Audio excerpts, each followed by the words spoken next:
여호와의 말씀이니라. 나는 가까운 데 있는 하나님이요 먼 데에 있는 하나님은 아니냐.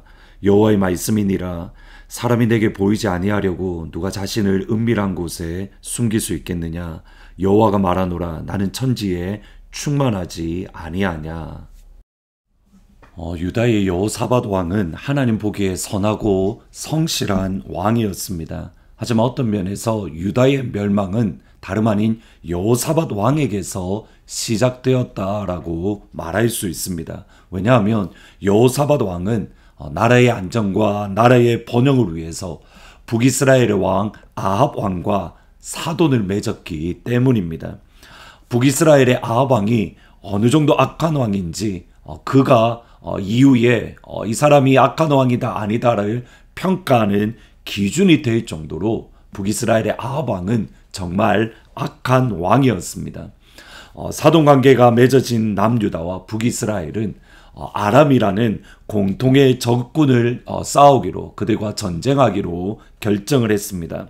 이때 여호사밧은 그래도 하나님을 사랑하고 하나님을 붙들고 하나님의 말씀을 지켰기에 정말 이 전쟁이 하나님께서 원하시는가 또는 원하시지 않는가 그것을 기도하고 또는 물어보고 결정하자라고 제안합니다.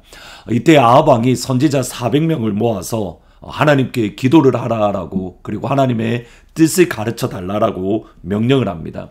선지자 400명이 모여서 기도하고 하나님의 뜻을 알려주는데 하나님께서 이 전쟁을 승리케 하셨습니다. 왕은 담대하게 나아가서 전쟁에서 이기고 돌아오십시오.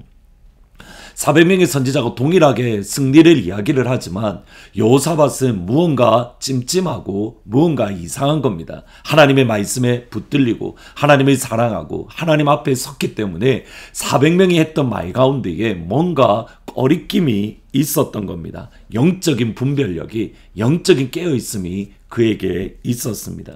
그래서 또 다른 선지자가 없는지 확인했고 이때에 미가야 선지자를 불렀습니다. 근데 미가야 선지자는 결국 하나님의 심판을, 하나님의 진노에 대해서 이 전쟁이 하나님의 심판이고 하나님의 진노인 것을, 전쟁에서 반드시 패할 것을 선포합니다. 그때의 미가야가 했던 말이 있습니다.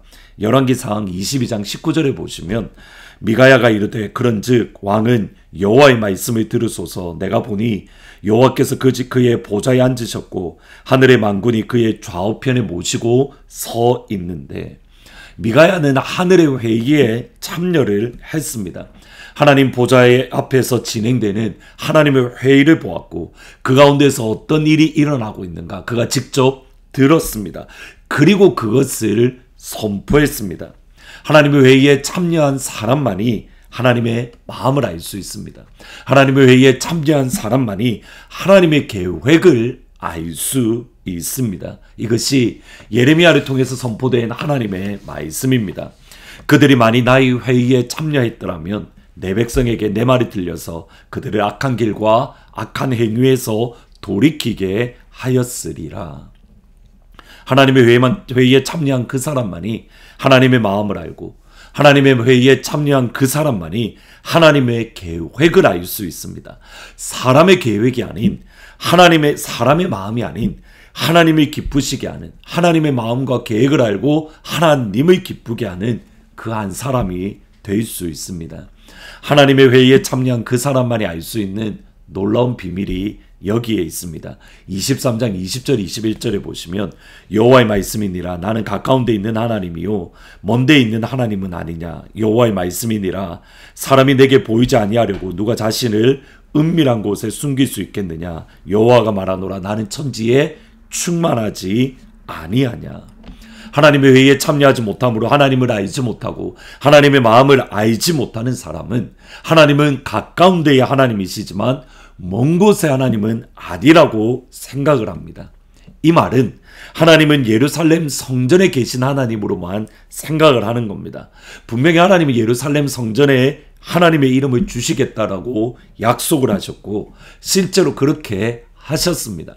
하나님의 눈은 예루살렘 성전 위에 주시겠다라고, 주목해서 이곳을 보시겠다라고 약속하셨고 또 실제로 하나님은 예루살렘 성전을 주목해서 보셨습니다. 하나님은 분명히 예루살렘 성전에서 이스라엘 백성들을, 하나님의 백성들을 만나 주셨습니다. 동시에 하나님은 예루살렘 성전 밖에서도 곧 먼 곳에 하나님이십니다. 이스라엘 전체 어디에서도 하나님은 동일하게 계신 하나님, 바벨론에도 계신 하나님, 미국에도 계시고 한국에도 계시고 멕시코에도 계시고 아프리카에도 계신 하나님. 그런데 우리는 하나님의 눈을 피할 수 있다라고 착각합니다. 교회에 나가면 하나님은 그곳에 더 이상 계시지 않는다라고 착각합니다. 여기에서 중요합니다. 어느 누구도 이론적으로 하나님은 어디에 계신다, 이것을 고백하지 않는 것은 아닙니다. 분명히 그렇게 믿고 고백합니다. 하나님은 교회에도 계시고 가정에도 계시고 직장에도 계시고 어느 곳이든 계십니다. 그런데 그의 삶은 그의 언어와 전혀 다릅니다. 하나님이 우리 앞에 계신다고 믿지만 우리 앞에 전혀 없는 것처럼 생각하고 말하고 행동합니다. 이런 사람을 바울은 단호하게 무신론자다, 하나님을 믿지 않는다라고 분명하게 말합니다. 디도서 2장 16절에 보시면 그들이 하나님을 시인하나 행위로는 부인하니 가증한 자요 복종하지 아니하는 자요 모든 선한 일을 버리는 자니라. 입으로는 시인하지만 그의 삶으로 하나님을 부인하는. 예전에 이동원 목사님이 저희 교회 오셔서 말씀을 전하실 때 하셨던 한 예화 중에 재미난 것이 있었습니다. 사모님과 함께 바닷가를 이렇게 다른 나라의 바닷가를 이렇게 휴가를 가셨다라고 합니다. 아무래도 먼 나라이고 그곳에는 아는 사람이 아무도 없겠지라는 생각으로 이렇게 목사님이 이렇게 수영복만 입고 해변가를 거니셨다라고 합니다. 해변가를 거니는데 불쑥 어떤 분이 찾아와서 혹시 이동원 목사님 아니세요라고 인사를 건네셨다고 합니다. 수영복 차림에 성도와 인사를 나누는 것이 목회자 입장에서 마음이 그렇게 쉽지는 않습니다. 어색하게 인사를 하고 그 자리를 빨리 떠났는데, 그리고 나서 목사님이 결심한 것이 내가 세계 어디를 가든 나를 아는 사람이 있고 따라서 나는 이렇게 옷가짐이나 모든 것들에 있어서 조심하게 되셨다라는 고백입니다. 여러분, 하나님은 어디에든 계십니다. 교회에서 예배 드릴 때에도 하나님은 계시고, 식당에서 밥 먹을 때에도 하나님은 계시고, 집에 홀로 있을 때에도 계시고, 직장에서 가게에서 여러분의 일을 하는 그 자리에도, 그 순간에도 하나님은 함께 하십니다. 하나님을 느끼고 하나님을 생각한다면 우리의 삶이 전혀 달라질 수밖에 없습니다. 여러분, 이것이 참 두려운 일입니다. 그런데 이것이 너무 복된 이야기이기도 합니다. 시편 34편 15절에 보시면 여호와의 눈은 의인을 향하시고 그의 귀는 그들의 부르짖음에 기울이시는도다.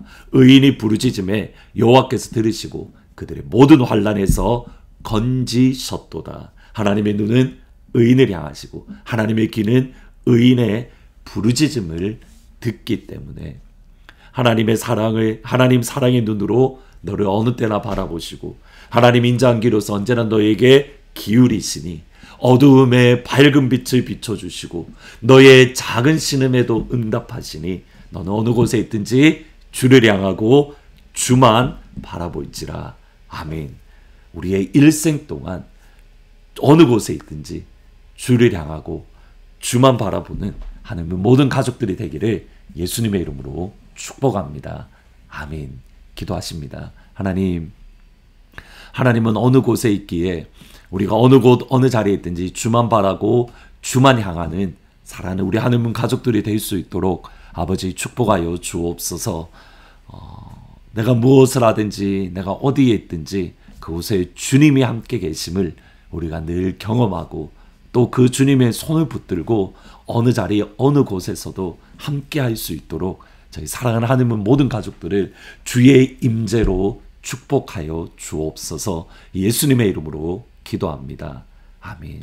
오늘 하루 하나님의 눈이 여러분과 함께 하시며 하나님께서 여러분에게 귀를 기울이십니다. 어깨 펴고 당당하게 믿음으로 하나님의 자녀로 살아갈 수 있기를 예수님의 이름으로 축복합니다. 하나님의 사랑을 사모하는 자, 하나님의 평안을 바라보는 자, 너의 모든 것 창조하신 우리 주님이 너를 얼마나 사랑하시는지 하나님께 찬양과 경배하는 자 하나님의 선하심을 닮아가는 자 너의 모든 것 창조하신 우리 주님이 너를 자녀 삼으셨네. 하나님 사랑의 눈으로 너를 어느 때나 바라보시고 하나님 인자한 귀로서 언제나